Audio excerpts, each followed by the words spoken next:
sound of Philadelphia.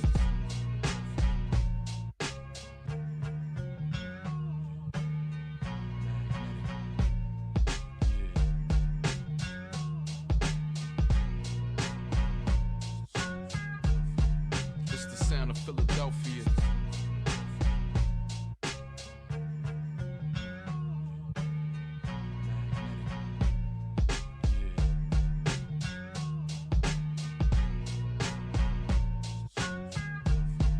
It's the sound of Philadelphia.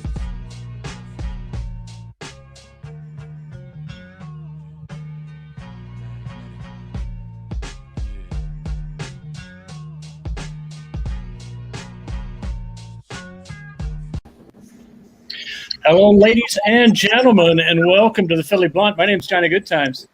I'm Reef. This is Greg. And we are thrilled to have our latest guest, the esteemed photographer, blogger, chronicler of Philadelphia art, and all-around cool dude, Conrad Benner. Welcome to the show. Thanks for having me. Esteemed, who knew? Okay. Want to start out. I know that you've been all over the city and in all sorts of sketchy buildings and taken photos and all over the place. I want to know, what's the most scared you've been? I know you've been in subways. I know you've been on top of the Divine Lorraine. I want to know, what's the scariest place you've been to take a photo? That is such an interesting question. Yeah, like when the blog started, folks, when they do art in the public space, will oftentimes do stuff on abandoned buildings or construction material. So there's a lot of stuff on abandoned buildings and inside abandoned buildings. And so my interest was, even from a kid, was going in some abandoned buildings. Oftentimes the doors just like open. I think when I went to the roof of the Divine Lorraine, like in 2012, was pretty scary. It was raining and the roof was slanted, and I'm like a 36-year-old man. I would never do that today. Wow. Okay, but it was terrifying. Got it. So you were on top of the Divine Lorraine, and what was the purpose of that? And I had seen a little video where you guys, kind of snuck your way up, and the higher you went, the scarier the floor got. And this is obviously well before they started renovating the place. It's a whole different world now, but we're going back almost a decade. Tell us a little bit about that experience. Yeah, so I was invited by two artists who were going to install that day. And that's how a lot of these things end up happening. I think actually one of the times I've never been asked that question, like framed like scared. It's always just like I'm recording artists doing work. But I'm also like a photo journalist or photo blogger. So I'm there as an observer, and, a lot of times I don't know what's going to happen exactly. For example, one of the first times I ever went out with an artist was I was invited by Ishnitz, who's a yarn bomber in Philly, to follow her on the Frankfurt Line L, the blue line, and as she installed some yarn work on seats. And I was terrified. I didn't know what was going on. She was working so quickly. People were like asking her questions, and like half of people were loving it. Half were just mad someone was in their way. What you doing? Put the yarn here. I'm trying to go to work for me. This was 2011, and someone was like, "Is this for the internet?" And we were like, "Kinda. I don't know. Like, it's for art. Art goes everywhere, including the internet." The internet. There's a whole head question right just for there. the intraweb. And with the Divine Lorraine, it was the same thing. Two artists said, "Do you want to shoot us installing somewhere?" And I said, "Sure." And they said, "How about the Divine Lorraine?" It was also part of this like phase of the blog where I was exploring more of those abandoned structures. I grew up obviously loving street art, but also really like deeply interested in architecture. I had like architecture magazines, and I knew like what the top 30 skyscrapers were in the whole world. I was like kind of crazy like that, reading architecture blogs. So the opportunity to like go with these artists and go stand on the top of the Divine Lorraine and get like cool views of this city, explore this like architectural marvel, which even then in 2012, we're like, someone's going to renovate this. Like this isn't always going to be available to whomever walks through the open door. So yeah, it was a chance to like see a different side of my city, connect with artists, and photograph things that I thought were like of interest for me in the blog. And yeah. So I want to go back a little. Oh, go ahead. Rock out. Go ahead, Greg. You got it, man. Go. No, you guys. Oh, thank you. Such a gentleman. So you mentioned Divine Lorraine. I'm wondering, as someone that takes photos of, a lot of these decaying sort of, mythical, beautiful places that are in ruins, how do you feel about a place like that being renovated and then kind of becoming like a touristy hotspot where they sell, $30 keychains and shit like that? Does that bother you, or do you see it as a part of just the progress? Yeah, that's an interesting question. It's also like I just view that first and foremost as just like a lifelong Philadelphian. I grew up here. I grew up in Fishtown. And I think, I have all sides of that. Part of it is frustrating because I see change like that as being change that often, first and foremost, helps people who maybe aren't long-term residents or maybe who have a ton of money. Sometimes projects like that can work to like push out long-term residents. It's tough because cities are always changing, right? Like always changing. So like the idea that like the city's going to be exactly how it was when you were growing up forever is not going to happen. So it's all of it, knowing that cities are always changing, but also like maybe being frustrated, less maybe at the opportunity, what's better for a community or for a city or for a neighborhood, an abandoned building or like some service to that community, whether it is a hotel or an apartment building that helps lower the cost of rent across the board, or a grocery store. When I was growing up in Fishtown, there wasn't a single grocery store, and now there's like River Ward's Produce. It's there because the neighborhood is gentrified, but it's still nice that my mom and dad who lived in the house that they live in since the 80s, since the 70s, can like go walk and get a tomato. They won't. They'll still drive to the Jersey. My parents are so funny. I love those Jersey tomatoes, man. My dad drinks Diet Pepsi like no one's business. If you're at my house, he has a Diet Pepsi next to him, a 2-liter, and a cup of ice, and it's just so ever since the soda tax, they're going to the suburbs. I'm like, aren't you paying more gas? They don't care. It's like a moral thing for them. It's the principle of it. Yeah. But that's my dad. My mom's like a little more cosmopolitan, so like we'll walk over and get a tomato from River Ward's and come back and make a salad or something. But yeah, I mean, I don't think it's like black and white. I don't think it's like 100% good or bad, but it is like something to observe and think about. Like, is the Divine Lorraine better now than it was abandoned? I don't know. Is it doing what the original intent was? I don't think so. I don't know. Those are big questions. Sure. I wanted to go back to, you're a photo blogger, podcast host from Fishtown, which now sounds completely normal. Hold on. Can I say one more thing about that too? Yeah. Sure. The other frustrating thing with Divine Lorraine too is like, and this is something I'm just learning about, right? Like I'm not like I didn't study like urban design or urban whatever planning and stuff. And so when you see like luxury buildings being built and luxury condos, you're like, who is that for? It's not for me. I can't afford that. And then like you learn the economics. It's like actually the more luxury apartments they offer, the more stable it makes rent in other areas, because folks who want, a $2,000 one bedroom won't then go get a 2-story house for themselves. They'll just get that 2-story bedroom in the Divine Lorraine and leave like, the neighborhoods around it alone. I don't know. It's very complex, but from what I understand, more housing better, period. Okay. That's a good point. Yeah, for sure. Yes, I wanted to just ask you, being a photo blogger, journalist, podcaster from Fishtown now makes total sense. But 15, 20 years, when you started this, you're not a typical, growing up, I went to school with Fishtown kids, and I was saying, I went to college to try and make enough money to move away from Fishtown kids. You are not the typical Fishtown kid. Like, how did you become who you were? Who influenced you with your interest in art? Yeah, Fishtown. Yeah, there are always people like me living in Fishtown. I often am like, you didn't grow up in Philly. I'm like, yeah, I did. I just like, my mom and I would watch X-Files. Like I wasn't out at like the rec. Like, okay. Actually, my friend Kyle Kohler, Joseph Francis, we would hang out like under the highway. There was like this on-ramp, and under it was like this dirt ramp. So like we would ride our bikes up in there and stuff. I don't know. I was really influenced by like my parents. I had my mom and dad were so warm growing up. I was like a homebody. I think growing up, like I knew I was gay pretty young too. So like that kind of made me a homebody. You're always kind of like aware of your surroundings and like not wanting to get picked on or like bullied or beat up. So yeah, I think like all of it kind of formed into who I am. I'll tell you one thing though. I grew up in Fishtown. I went to a Holy Name of Jesus Christ elementary till 4th grade.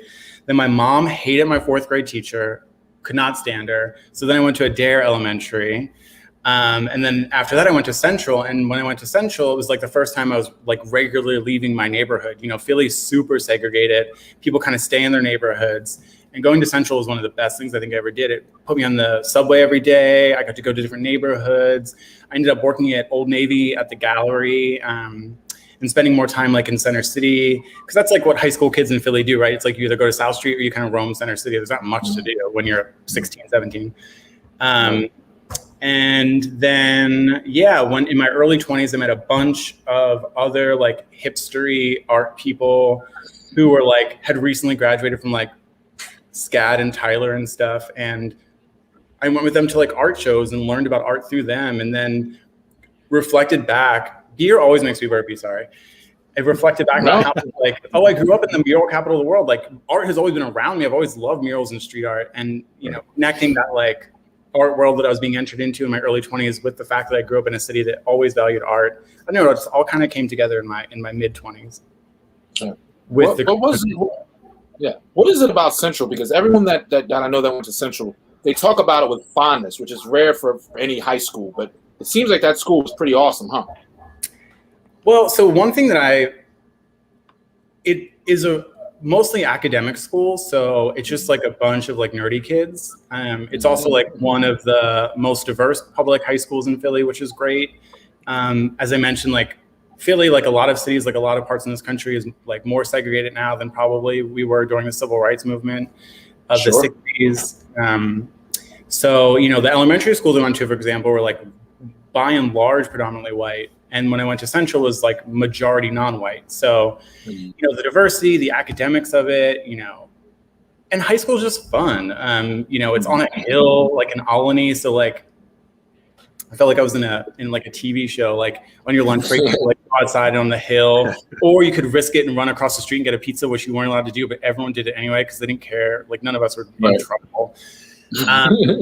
My fond memories of Central though end there because in junior high I got sick. No one knew what was wrong. It just turned out being this bad form of mono, but they kicked me out because my grades were slipping and stuff. So I technically graduated from Kensington High School, but I didn't spend much time there. Yeah. What getting into the art and into the blog and into what the whole thing has become, just kind of curious, like if you look, you started 10 years ago, you're celebrating your 10-year anniversary, what it's become after 10 years, do you think that it's different than what you would have thought on day one, or do you think it's kind of evolved in the way that you would have wanted it to? Oh, for sure. Every single artist I've met has changed the blog in one way or the other. I've learned from Oh my God, I've learned from so many people in building and growing this blog. You started this by asking me about like the Divine Lorraine and some of the abandoned structures. Like I don't really explore those anymore. I mostly focus on sort of the outside of buildings. So after some feedback I got from some writers and stuff to just sort of respect what was going on there. I'm more and more interested in sort of public space because that's where the art lives. And the older I've gotten and the more I've worked with public art, muralism, street art, you realize like the value and the equity that is put into the public space. Philadelphia, I don't know if anyone in the city knows this, but like Philadelphia, of the top 10 cities in the country, spends almost it's number 9 on the list of how much we spend on parks and public space in the city per capita. So Baltimore, one of our closest neighbors, spends twice per person on their parks, basketball courts, hockey courts. Right. You know what I'm saying? But twice as much than we do. And DC 3 times as much. And the public space is a great place for like equity and unity. It's where we gather and where we can meet other people or enjoy time alone. It's incredibly valuable. And I think we should invest more time in it. So yeah, the blog has grown so many different ways. I mean, I've done petitions, like petitioning SEPTA to run 24/7. petitioning against the Starbucks in Dilworth Park for that very reason, like not commercializing, not making parks about capitalism, but making parks, keeping it in the public realm. To more curatorial work over the last few years. The blog has gone from just me being a fanboy, photographing and talking about artists, but also like working with artists to curate exhibitions like To the Polls, or we have murals at the Fashion District, which was the gallery, to our first 100 Days project, which is a poster project. I have some here. These posters created to for people to hang in their windows to push the Biden-Harris administration on like various progressive issues. That one was about ending student debt, which is actually something they ran on. So that's not even pushing them forward. That's just like, do what you said you would do. Yeah. Climate change justice. There's so many of these. They're available at the box show too. $15 minimum wage. Come on. Yeah, let's go. When this gets passed, the minimum wage should be $40 probably. So yeah, I wanted. That was a question that I had. You led into it beautifully without even knowing. I guess is just kind of like so many people have photo art blogs. How did you? Was it kind of just through trial and error, or just from people word of mouth? How did you expand it into, a legit business? As people reach out to you to do petitions, curate things. How did that come about? Did you have someone helping you, or just along the way, just kind of exploded? Oh, that's a great question. So when I started the blog in 2011, Fanboy Blog, I was at community college. I didn't go to college after high school. I spent a bunch of years just doing nothing, working part-time jobs and being interested in the art. I did some freelance work, but I was really not, and I think it was a good thing. I just didn't pick a lane, and I just was kind of doing whatever I wanted. I'm glad I had that space then to sort of learn about myself and my interests. But at 24, I started. That's time to do it. Yeah, honestly. Look, we're gonna live to 90 probably. Like, can I take 4 years off in my early 20s? Come on. And I broke my leg when I was 24 in a bike accident. A van hit me. Went through this like bout of depression. Went to community college to figure out what my life was going to be. Started streets department along the way, and the blog got a lot of attention really quickly because the other media outlets really weren't really paying attention to street art. They were barely writing about the murals and the public art in the city. So I was then offered a job in marketing. I quit school, quit the gelato shop I was working at that time, and started working in marketing for 4 years. And I learned so much there about digital marketing and how to brand myself and how to make the blog accessible and to bring advertisers on. And so when I quit in 2015 to do this full time, there was a bunch of advertising that supported the blog, and I've just rolled with the punches since then. Now it's mostly supported through these curatorial projects that we do. Advertising is hard to come by. I have advertising on the podcast. Podcasting seems to be this area where people want to put advertising in, but there aren't as many like Instagram suggested, posts anymore. It's more about rolling with the punches. So yeah, if you would have asked me 5 years ago, let alone 10 years ago, what would the blog be? I probably would have had a different answer. But I think being agile, is the most important thing. I mean, our economy and our life is changing more every day than it probably ever has in like humanity. Like things are pretty stable, going pretty slow, then the Industrial Revolution, and then it's like the last 100 years, it's like boom, boom, boom, boom, boom. And then I'm 36. I turned 36 in a month. I'm 35. I grew up with the information age, so like computers coming out, and then phones, and then apps, and then the internet, and it's like, I couldn't have this job 20 years ago, 30 years ago. So who knows what's going to be available in 5 years or 10 years from now, Sure. Has it been consistently going well, or did you have moments along the way, along the 10 years where you almost wanted to give it up or do something else? Yeah. Having, effectively getting kicked out of high school and having to graduate from Kensington with like a special degree, like, it's a long story, but because I was still sick, I had to get like a GED kind of thing. I forget what it was called. But like I didn't go to graduation and do that. Anyway. And then my early 20s, like the instability there, I was really attracted to the stability of the marketing job I had when I was like 25, 26, 27. And I did consider like quitting the blog and just kind of going along that marketing path, continuing to rise in the company and working for brands, writing tweets for, whoever. But I think, and so I did. In 2012, 2013, I seriously considered, oh, the blog was great, but maybe that's not my future. But I couldn't give it up. I enjoy this life too much. I've made so many friends and had so many valuable experiences through the creation of this blog, and so many opportunities that have come from it. I can't. I'm glad I stuck with it, and that I'm just kind of rolling with the punches, and we'll see where it all goes. Were your parents supportive when you were quitting your job? Quitting the marketing job? Oh, they don't know anything. So like, they don't know what I do. They're just, every time I see my dad, he's like, you getting hours? I'm like, hours from who? Like, yeah. They're hiring down there at the plant. I love him so much. They're both such sweet people, but they couldn't tell you what I do in a heartbeat. No, even when I worked in marketing, they were like, you do what? And I'm like, I don't know. And my brother for the longest time because I worked for Quaker City Mercantile, and most of their clients were like liquor brands, so like Hendrick's Gin. And sure. I was at like Thanksgiving one year, and my brother was like, "Oh yeah, you're like a rep for Hendrick's Gin, right? Like you go around to the different bars and like make sure they have as much." I'm like, "No, I don't. What? I was like, you know what I do? I do like social media." He goes, "Oh, okay. Well, what's that mean?" It's like, well, I put on a British voice because their tone of voice is Scottish. Mm-hmm. And I write tweets for them, and I answer people. Okay, but they're really supportive, and that's what I kind of was trying to say before. Like super warm. Like my parents are two of my best friends growing up. Like literally, my mom and I would like play Scrabble and watch like X-Files and Sliders and all that kind of stuff on a Friday night. And and when I got kicked out of school, they were pretty supportive. My dad was a little more mad than my mom. And when I decided not to go to college, they were surprised, but neither of them had gone to college. My brother had gone to a few years of Temple at that point, but had never graduated. So it wasn't like this crazy thing that I wasn't going to college. I think they've always been very supportive, and they roll with the punches too. I think it's just like life. How were they when you came out to them? Were they supportive as well? How was that like? What was that process like?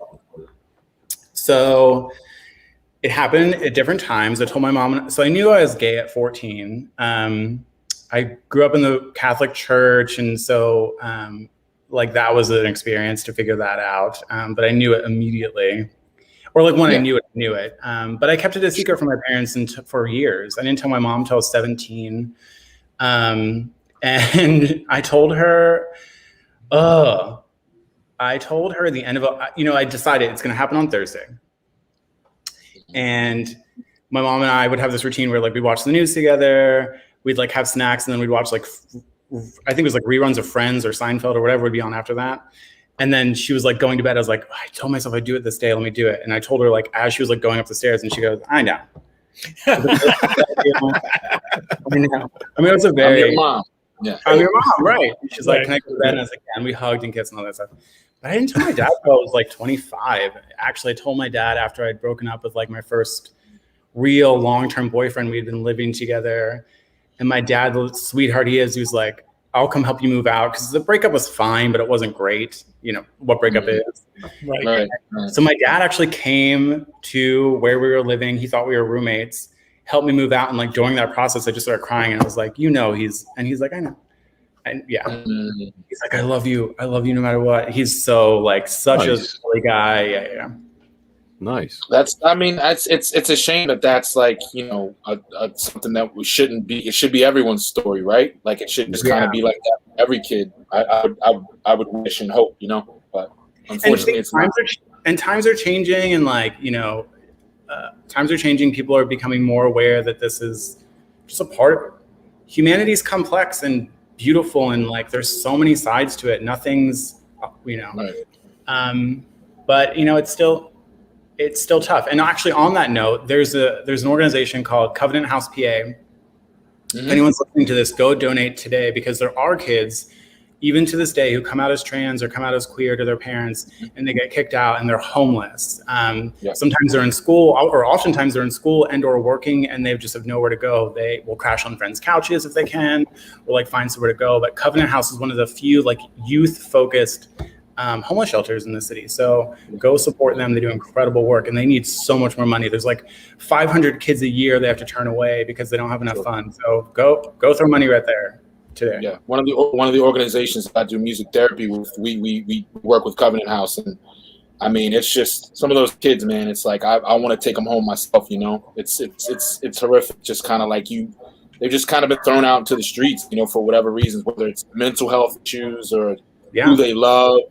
You know, it's like you said, it's really great to hear about parents that are just cool and supportive. Like I had that same thing. I think all of us kind of came from those kind of households where it wasn't like, you do this or I don't love you anymore. You know what I mean? Like that shit blows my mind. Yeah. Yeah. Well, I wanted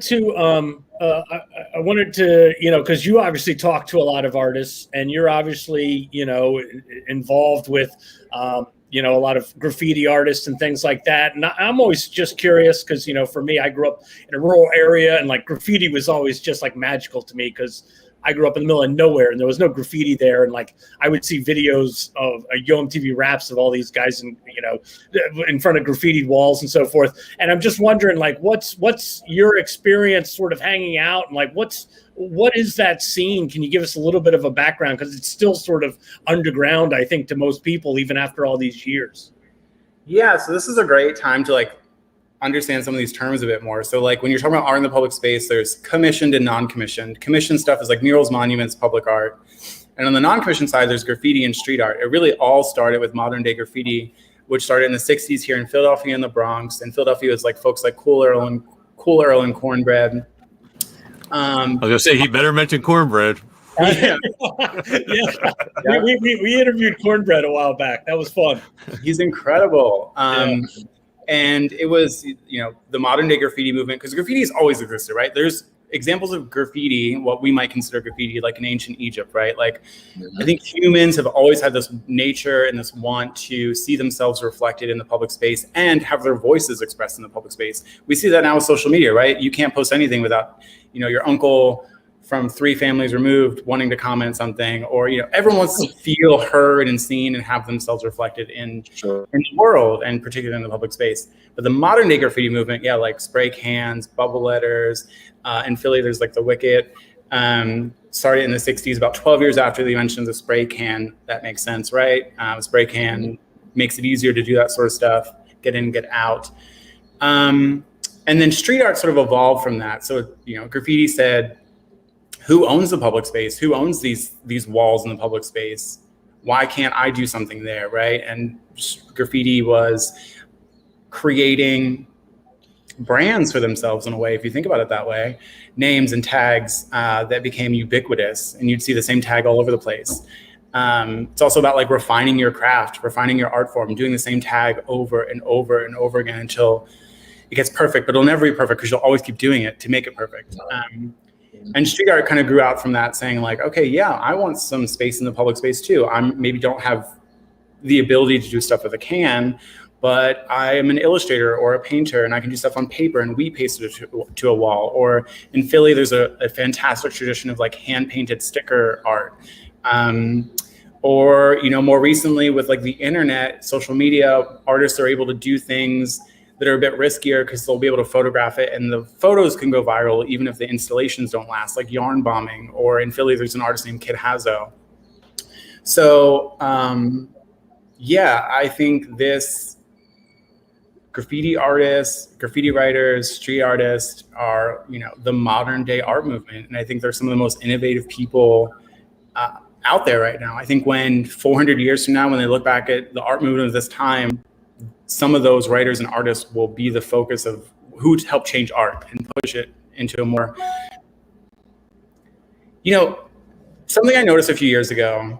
By the way, I can talk. I'm gay, Italian, and I grew up in Philly. So I can talk. Rock out. That's why we have you. Yeah. Of course, all yours. All the big museums really started doing something a few years ago, like Inside Out, and like, you know, the PMA did this thing called Inside Out where they took like replicas of the famous artwork in the museum and put it, like, we pasted it in neighborhoods. Barnes has done stuff in neighborhoods. What these big institutions realize is that like street artists and graffiti writers have a direct connection to the communities that they live in and the city and the folks who live in the city, because their artwork is so accessible. You see street art on the way to work. You see We Paste on the way to your school. And growing up in Philly, I can probably count on one hand how many times I went to the PMA, the Philadelphia Museum of Art, when I was growing up, But you see street art all the time. So yeah, I think like when you look at this from a historical context, 500, 400 years from now, I think what street artists and graffiti writers are doing right now is gonna seem like the thing. Yeah. Now, some of those guys are, from my experience, pretty sketchy. Like, did you run into any issues with like, hey, I'm gonna take pictures of you guys doing your work, or was it just kind of like after a while they knew and respected who you were and there wasn't any problems? Because out of all the elements of the urban hip hop culture, breakdancing, rap, DJing, graffiti artists are by far the most prone to stab you. You know what I mean? Well, so that's, like, what are the ethics of the blog? It's a great question. And as I mentioned before, like, you started this asking about like the Divine Lorraine, right? Like, I was invited by artists to go in. And then I went into some other places, photographed them, put them on the blog, and I had a few writers just be like, don't do that. And I said, okay, I won't do it anymore. So I don't do that anymore. I haven't done that for years and years and years, years and years and years. So it's about like listening to artists and writers and respecting them. The blog focuses on street art and muralism because those are the artists who, in my experience, like want that kind of exposure. And for the most part, most of the graffiti writers that I do document are writers who like explicitly tell me that they would like to be photographed or that they would like their mural photographed or something. So it's all about like respecting people's boundaries, especially with graffiti. We still live in a society that it's spray paint on a wall and a wheat paste on the wall is the exact same thing, right? It's non-commissioned on a wall, right? You don't own the wall, you didn't get permission, okay. But so many people in this world see the wheat paste as like art and maybe the graffiti as graffiti, right? Like it's even taken on this word sometimes as a bad word.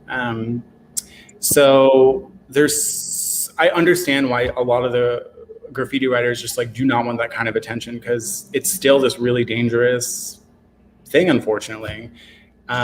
It's so messed up because like we live in this world with all of these problems and all of these inequities.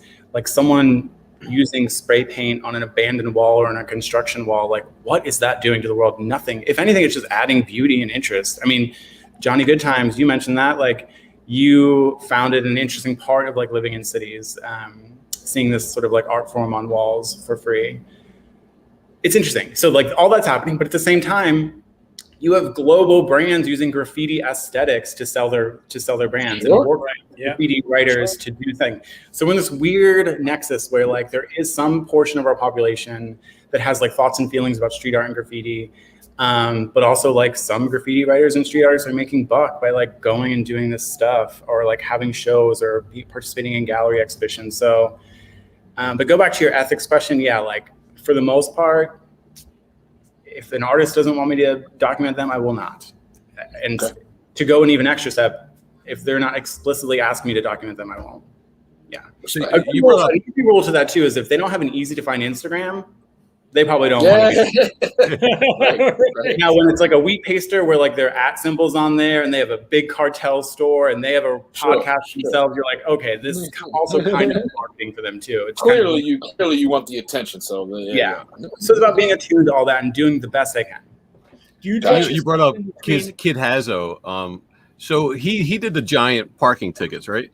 Yeah. PPA. So does he give you a heads up? Because I'm thinking, man, Conrad is everywhere. How does he stumble upon this guy sticking this piece of art on a windshield? Or are you giving a heads up? Is that something that they tip you off that we're going to be here putting this new piece up? Like from day one, like I'll get text messages. The artist will find me through Instagram and I'll say, text me if you're doing something.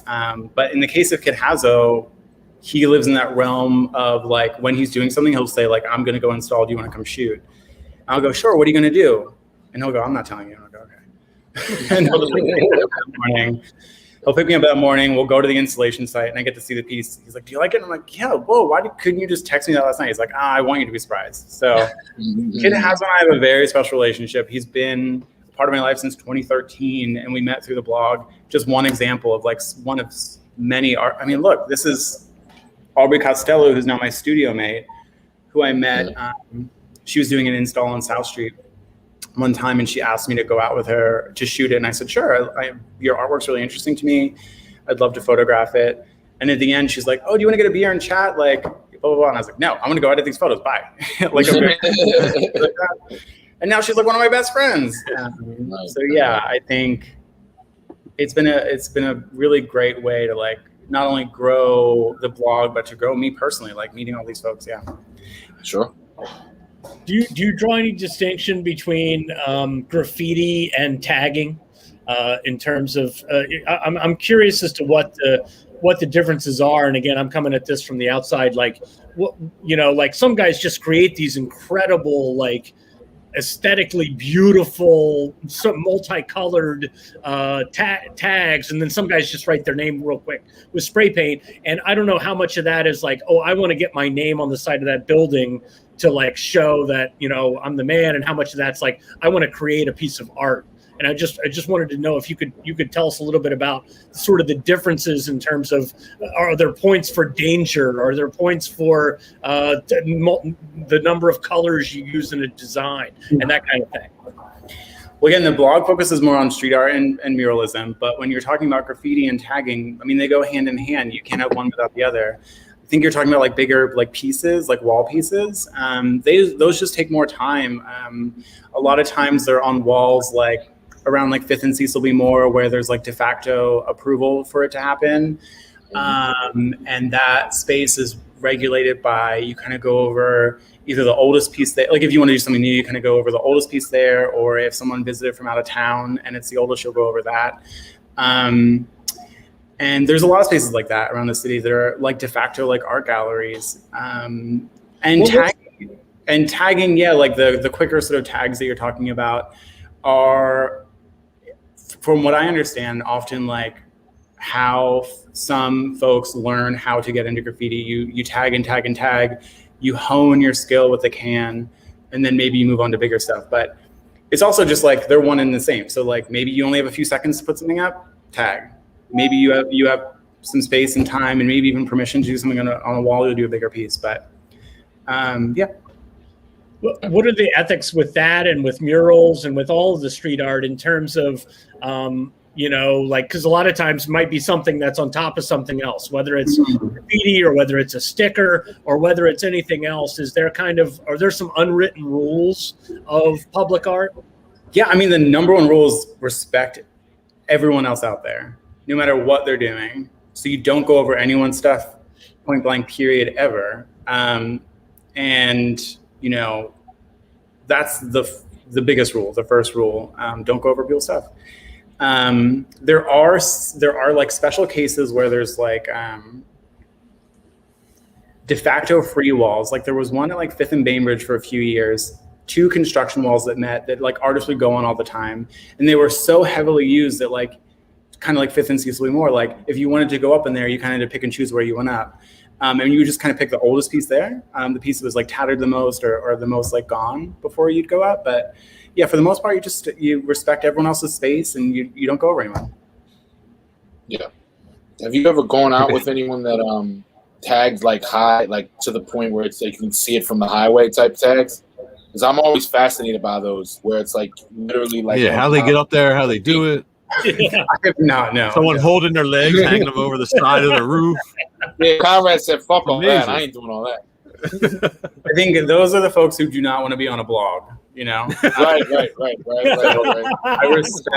I respect their privacy, Sure. And is that a community that, do those guys know each other? Do they recognize each other's stickers or recognize each other's tags or what have you? Like, and is it, what's the community like? Like, is the community a group of guys that might hang out together? Or is it just a group of guys that might get ready to put their sticker somewhere and be like, oh, I know the other guy that put his sticker on the back of this speed limit sign? Yeah, I mean, I think the street art community is really close. If you're talking about like graffiti and like tagging and stuff, I mean, they're all like forms of communication. I think all of, whether it's graffiti or street art or like gallery work or museum work, like all of these creative circles like kind of run into each other. And yeah, you end up knowing, meeting people and knowing people and building relationships. Sticker art's a great example of that, of like the collaboration that happens in like the sticker Philly art scene is incredible. You often see like a sticker with like 4 different artists working on it and then putting it up around the city. Street artists do the same thing. You know, there's like yarn bombers who will collaborate with wheat pasters to do stuff. Yeah, these you know, it's like any circles, any creative circles. You know, musicians in Philly, I guess musicians all know each other too in some form or another. You know. Yeah, small world.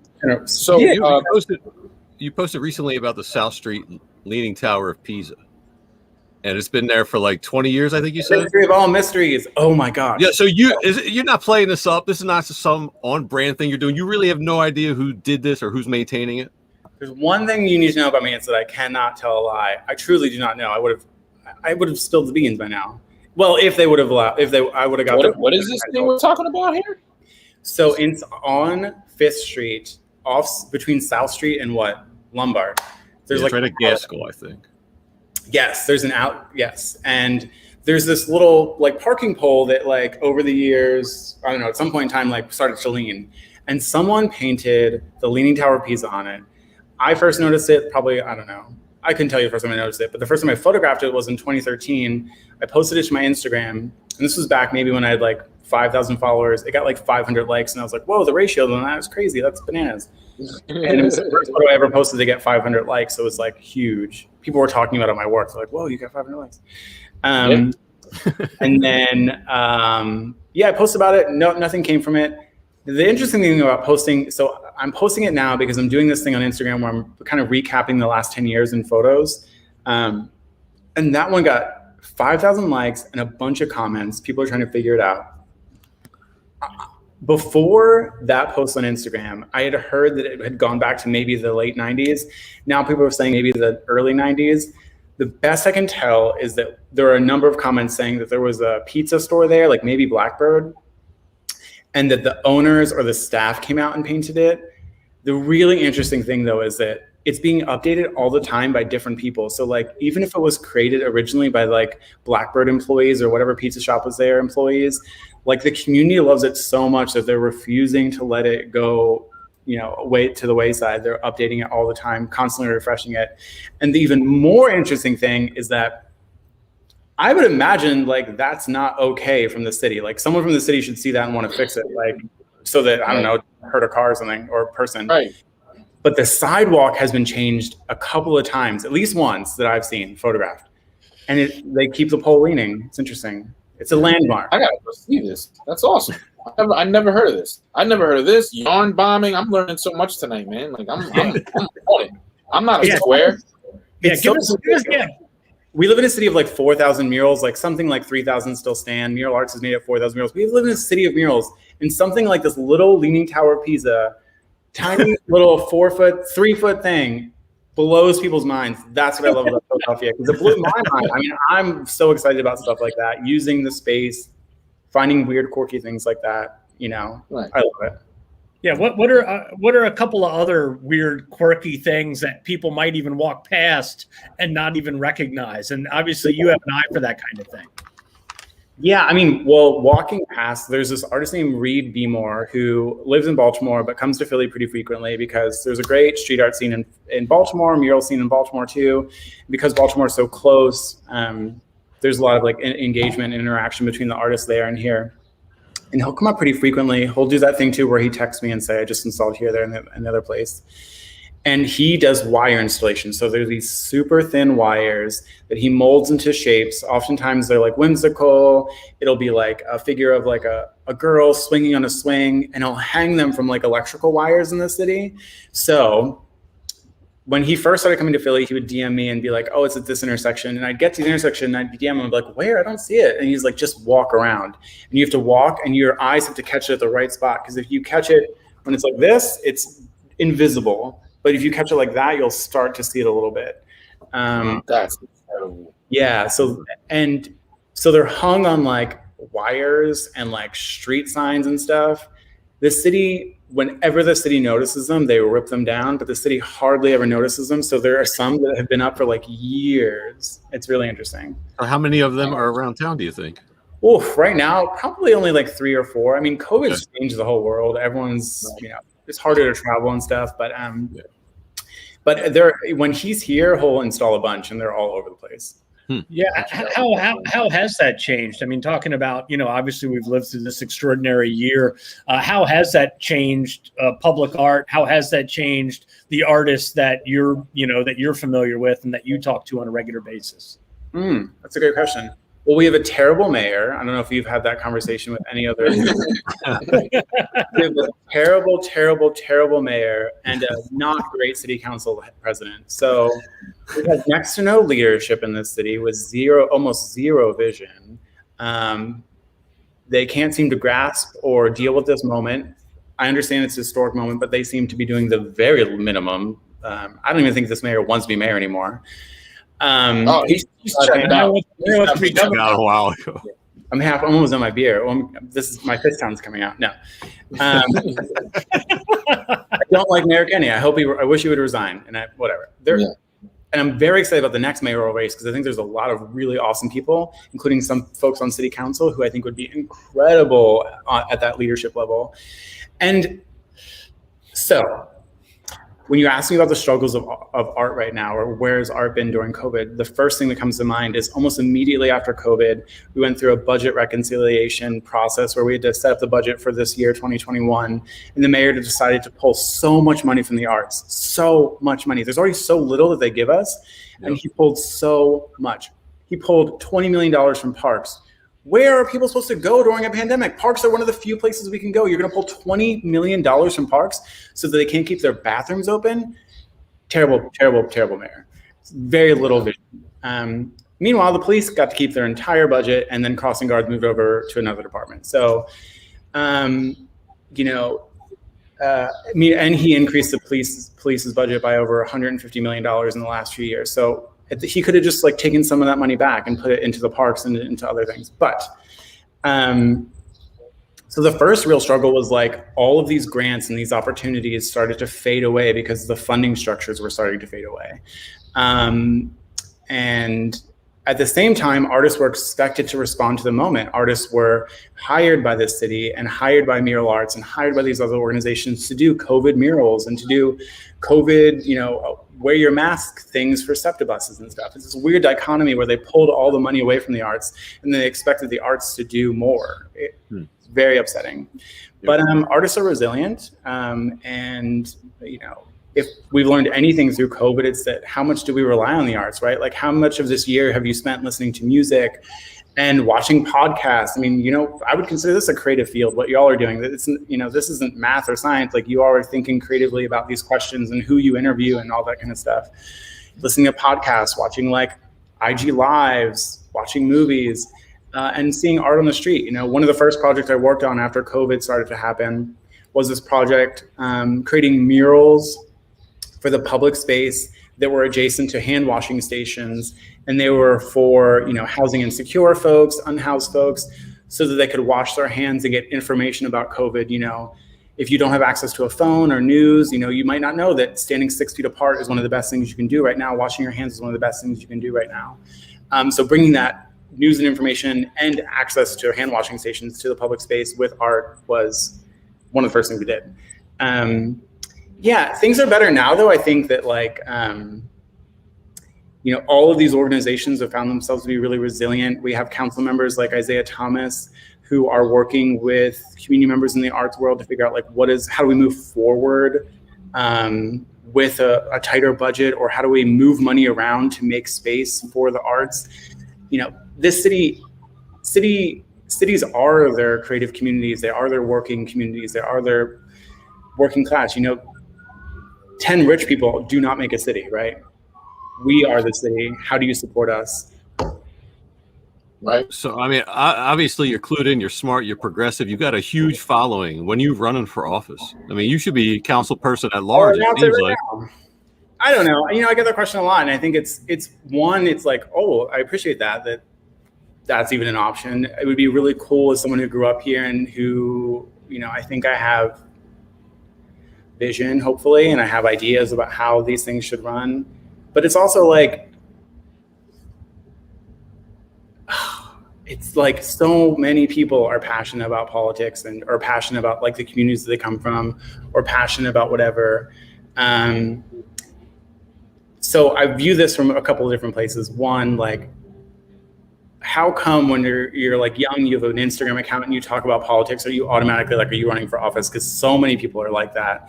A lot of the other like Instagram, sort of cohorts I have get that a lot too. When are you running for office? It's like, we should all be running. We should all run all the time, because the people who are there are not doing the job for us, in my opinion. Yep.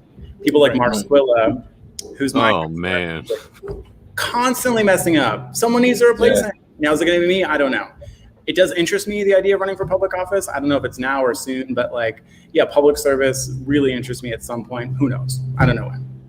Yeah. I feel like you've already gotten a little bit of your feet to the fire. I saw on Twitter you were called a commie something rebel from some right-wing news rag. What the hell happened with all that? Tell us the story of what transpired with that, because I found it very interesting, because clearly they had no idea what they were talking about as usual. Yeah, so when Biden was named the winner, the official winner, Biden was my first choice. I'm more of like a Bernie or Warren person, politically speaking. But, I'm also a person who sees that whoever's in the presidency is going to be working in one way or another. They can either work a little bit for you or not work for you at all. My friend Opiola puts it this way: when you can't get the person you want, vote for your best opponent. And I think that is the best way to think about it. Not the better of two evils. Vote for your best opponent. Yeah. Biden is a great opponent to have, because he'll budge. He is budging. He ran on $15 minimum wage. He ran on canceling some amount of student debt. And he came through with the stimulus and some other things. So the poster project, first 100 days, was this idea of using posters to promote these progressive issues. People could use the windows that they have, their quasi-public space, to hang these posters, maybe remove their Biden-Harris campaign signs and put these in there instead. Some right-wing national blog called the Bananas, called me all these names, and it was scary because some of these people who read those blogs will do some stuff. Yeah, sure. Yeah. When it first came out, I was a little bit like, "What is this? This is scary." But then I started. I also got pretty Fishtown and started tweeting at the guy who wrote it and being like, you couldn't even include the posters. The ideas in these posters are so popular that you couldn't include the posters in your article about the posters. None of the images of the posters were included. I was like, you can't even show your audience these ideas because they're so popular. $15 minimum wage is a popular idea. Florida voted for it. Are you kidding me? Right. Criminal justice reform is a popular idea. Republicans and Democrats want it. Some of these ideas are so popular, and it's just the people in power holding us back from that progress. Yep. Well, I guess one last question before we go to the blunt from me. I'm curious what you think now that, I think that we're kind of having this thing subsequently happening where I think we're both kind of mentally starting to hopefully come out of this situation we've all been under for the past year, and it's kind of in conjunction with spring. And I'm wondering, what do you see on the horizon in terms of public art now that people are starting to go back to the streets, now that people are starting to go back into restaurants and stores and things like that? Do you think there's going to be any changes that come out of this past year that we've all been through? Oh, that's a great question. Yeah, I think there needs to be a moment for joy, and I think there will be a lot of artists who maybe have been doing work around the pandemic or around Black Lives Matter or around around the campaign, who want to make space for just joy, and so I think there'll be a lot of artwork that is just a true expression of that.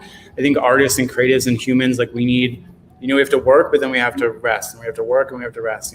The fight never ends, but if you don't nourish yourself, you can't continue that fight. So I expect to see a lot of stuff like that, right? Artwork and murals and music. There seems to be this general consensus that we might be heading into a roaring 20s again, that people will want to go out and celebrate and support the arts and see each other and all that kind of stuff. And I hope that happens, but I also hope that we remember the lessons of this pandemic and of this trying time, that, we knew inequity was there, but this moment bursted it open. We knew that systemic racism was there, but this moment blew it open. And change has to come from that. We have to grow as people and as a society and as a world. And is the change going to come quick? I don't know. I wish it came quicker, but it has to come. So I think it's fighting and playing, all of it. Maybe that's what the Roaring 20s can be, our Roaring 20s. Right? And gin. Let's bring gin back. All for it. All right, we ready to take it to the board? Let's do it. All right, so we are going to hit you with some rapid fire questions, and you are going to hit us with some rapid fire answers. And I'm going to start. Where do you recommend takeout in Fishtown? Que chula es Puebla. Where's your favorite venue to watch a musical performance in this great city of ours? Rittenhouse Square, like whoever musician or that band that's at Rittenhouse Square on the weekends. Yeah, those guys rock. Yeah. Snack time? Yeah. I read that one of your favorite things to do is spend an afternoon cleaning your house and then dancing around the house. What song would you dance to? Where did you dig that up? What interview did you dig that from? What song would I dance to? It was like on the 6 Google page. It was deep. Okay. Right now, I would dance to Lil Nas X. The queer pop star I wish I had growing up. He is a genius, and he trolls everyone. Oh, he's a great troll. You want to talk about marketing? He invented marketing. Like he literally. The are so good. I would say no one can top him, but I don't think that's the case. Is there a artist or band that you would book for your birthday party this year? Once the restrictions lifted, once you can throw a full-fledged rager, what artist or group are you inviting to perform? Like musician? Yeah. I'll stay local and say Tierra Whack. Okay. Tierra, awesome. I've never seen you without a hat. Who's your favorite hat brand? Do you have a favorite hat in particular? I've been wearing hats since I was a kid. I have so many photos. It's like my little safety blanket. My favorite hat. Huff, maybe? Rest in peace. Yeah, for sure. Do you do cologne, body spray, oil, or eau naturel? I just wear natural deodorant. Yeah. Nice. What is your karaoke song? I refuse to do karaoke. Nope. 0. I will walk home. I will leave, get a shot on the way, and I'll just walk home.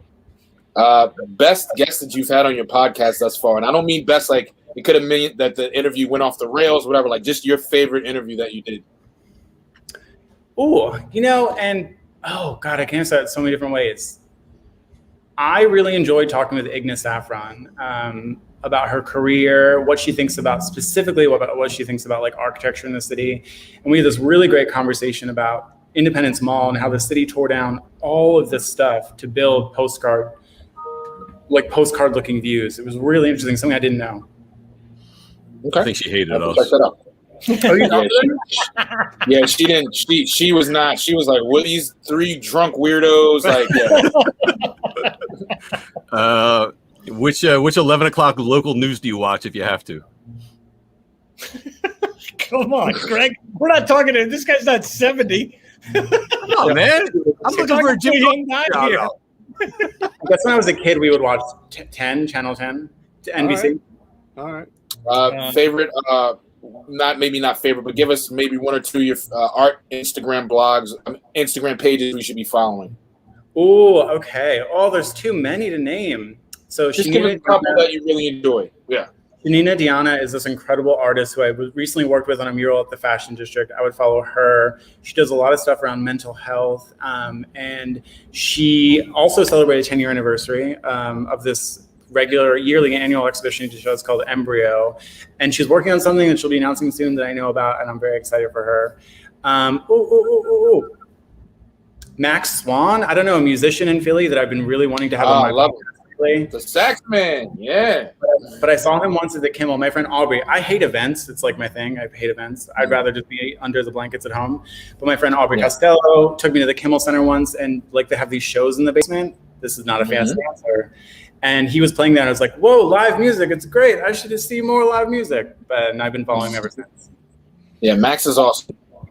What's a bad habit you're trying to break? So when I'm really stressed, I do this to my eyebrows, and I'll do it all day long. I'll like type emails like this and then I'll get home and I'll have like all of the eyebrow hairs will be curled and like poking into my skin and like irritating it, and it's terrible. No, you're right. I'm probably the first person to say something like that, but yeah. Yes, yeah, first eyebrow. What's something that scares you? Not having enough time. On This is the last big scale. On the small scale, daily scale, but also the big scale. Like, am I gonna do enough in this world? All right. So this is the last question for me. I always end it with this one. What is the secret to making a relationship work? Like a business relationship? You're just saying relationship. Relationship, any way you want to take it. Being so, can I curse? No. Sure. Please do. Fuck yeah. Being so fucking excited about that relationship and that person or that business or that brand or that, you know, coworker that you just like want to be around them, and you'll get through all the other shit. That might be the best answer I've ever gotten for that one, man. And I've asked about 40 people that question. You know, 40. you have some friends, they'll text you, you're gonna hang out, you want to hang out Friday, you're like, okay. And then you have some How many episodes have we done, Greg? You've done at least 40, right? We did like 80, I feel like, at this point. Really? Editing, it feels like 120. Yeah. You up or me, Johnny? Go ahead. No, you can close this out. Close this out. Give him a All right. good. Well, I just want to ask him, what is his at back, his walk up, his wrestler entrance, his theme song? What is your theme song? My theme song? Yeah. If you're a wrestler and they're announcing you're entering the ring, what are you coming out to? Okay. I was a part of an award show once, and they asked me what song I wanted to come out to, and I said "Blinding Lights" by Kanye West, and that's the only thing coming. Blinding Lights, Flashing Lights. Flashing Lights. The only thing coming to my mind right now. So maybe that's not a great answer, but that's what I'm going to say right now. All right, I'll add it to the Philly Blunt playlist. Yeah, it's a pretty good one. All right, Conrad. Well, thank you so much for hanging out with us. Yeah, appreciate it, man. We appreciate you. Thank you so much for having me. A local art, not just our community, but all the charity stuff you're doing, all the social activism you're doing. Greatly appreciate it. Yeah, you help podcast I've been on. You help old guys like us stay hip. I know all the hip stuff on street art all because of you, man. So I appreciate that. Yeah. Johnny, like, so when they write on the walls, another guy allowed to write on the Yeah. Do artists know each other? Yeah. Yeah, like, Yeah. What's next? Come on. All right, man. Yeah, take it easy. They can people find you everywhere as the street department, right? Yes. Yeah, right there. Cool. All right, thanks y'all. Conrad. Take it easy. Appreciate it.